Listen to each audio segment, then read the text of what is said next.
Bigyan natin sila ng pinagbalatan ng saging. Ayun o. Dahon ng balat ng saging. Ito. Gustong gusto nila yan. Oh, magagawan pa. Ito pa. Oh. Diyan na. Oh, ito. Kalipa. Tuwan-tuwa sila oh. Oh. Maubos na agad. Oh. Grabe oh. Oh.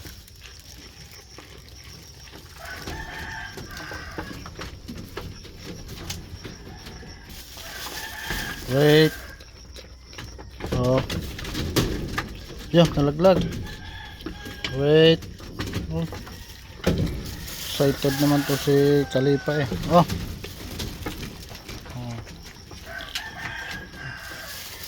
Ba, ipaubos na.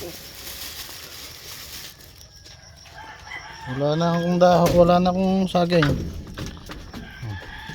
Ba, may laman yun ah. Balat ng saging. Pinag-barbecuehan, pinag-bananakyuhan. Oh. Yan. Kain sila ba? Wala na. Dugay niliguan ko si Kisay. Ito si Kisay. Bagong paligo. Zeromite yung pang antay. Medyo malaki kasi ang tiyan. Medyo malaki ang tiyan. Sinimaw. Kasi kapunggok ba naman kasi ng uso mo. Cute cute.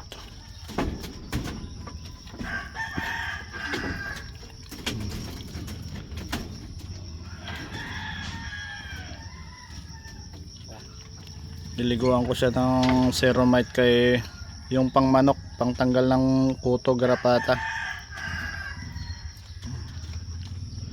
Medyo hindi kasi proportion ng katawan niya eh. Payat na malaki tiyan. Butite. Pero nung isang araw in-injectan ko na rin siya ng ivermectin para yung internal. Yung ivermectin is pang internal at saka external. So may sinigurado ko lang yung Zeromite para gumanda yung katawan niya, makabawi.